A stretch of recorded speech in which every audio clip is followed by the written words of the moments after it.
President Tinubu emerges Ecowas chairman.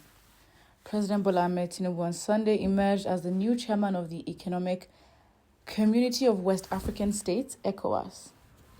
Nigeria News reports that Tinubu was elected at the 63rd Ordinary Session of the Authority of Heads of State and Government of the Ecowas held in the Republic of Guinea-Bissau. Speaking after his emergence, he said, "We will take democracy seriously. Democracy is very tough, but it is the best form of government." The Nigerian leader took over from President Umaru Sissoco Embalo of Guinea-Bissau. Former President Muhammadu Buhari previously held the position in 2018. Nigeria News reports that ECOWAS summit addressed several important regional topics and also featured discussions on the ECOWAS single currency program and a report on the obstacles to the free movement of goods along the Abidjan-Lagos corridor. The summit also looked at the report from the 50th Ordinary Session of the MSC concerning security challenges from member nations, a report from the 90th Ordinary Session of the ECOWAS Council of Ministers about the group's financial situation and implementation of the African Continental Free Trade Area, and a report on the state of political transition in the republics of Mali, Burkina Faso, and Guinea. Interesting. No surprise though, the fact that Buhari held the position and now Tinubu has held or is currently holding the position. It actually makes me wonder what are the requirements or what the process is to hold such a position. But let me actually see let me Google how many Nigerian presidents have been chairman of ECOWAS. Let's see.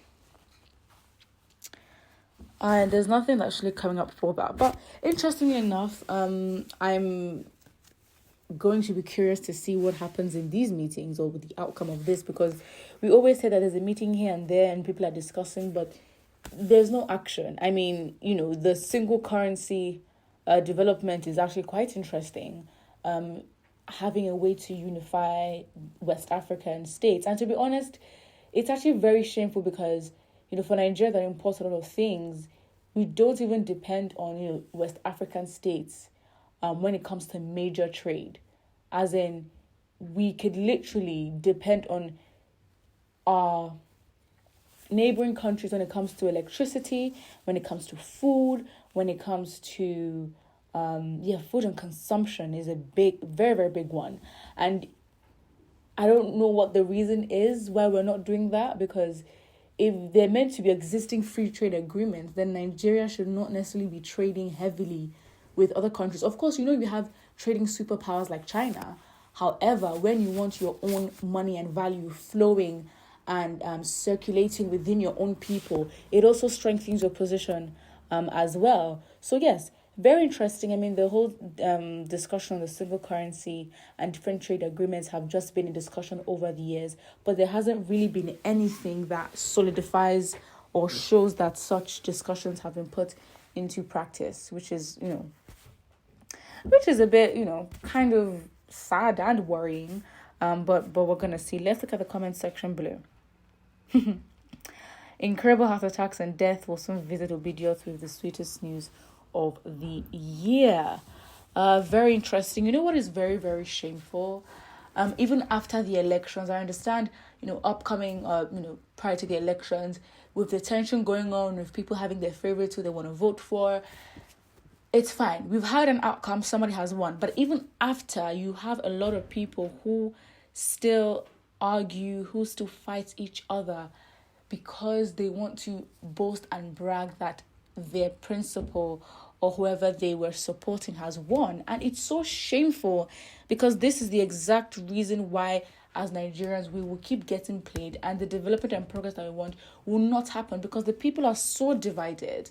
I mean, we already understand the ethnic lines and, the tensions that exist, the ethno-religious wars and conflicts that already exist. That is enough of an issue Nigerians and as a society and the government has to combat.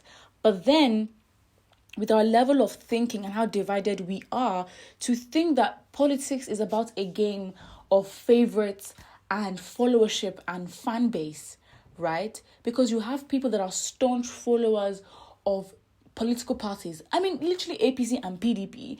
And you have those that are followers and disciples of certain politicians and forget and ignore and do not even see past, all the facade and all the propaganda and see these politicians for who they really are. So I think, it's very embarrassing where you come in any article or any news that's about Tinubu or whatever he's doing, most of the comments are literally it's basically abuse towards, the obedience, about how they're gonna suffer, about how you've lost. It's more like, rubbing it in your face. And I'm like, I don't understand. Whoever is president for everybody, whether you voted him in or not.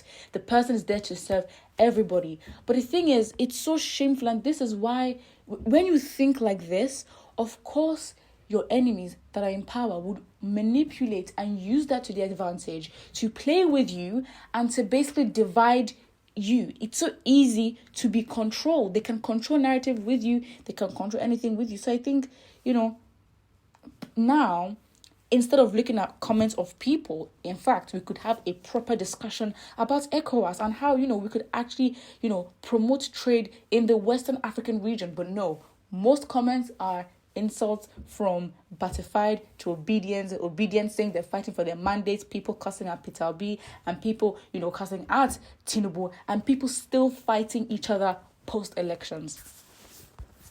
If Nigeria is going to remain stuck, it will remain stuck. Put what you think in the comment section below and don't forget to like and subscribe.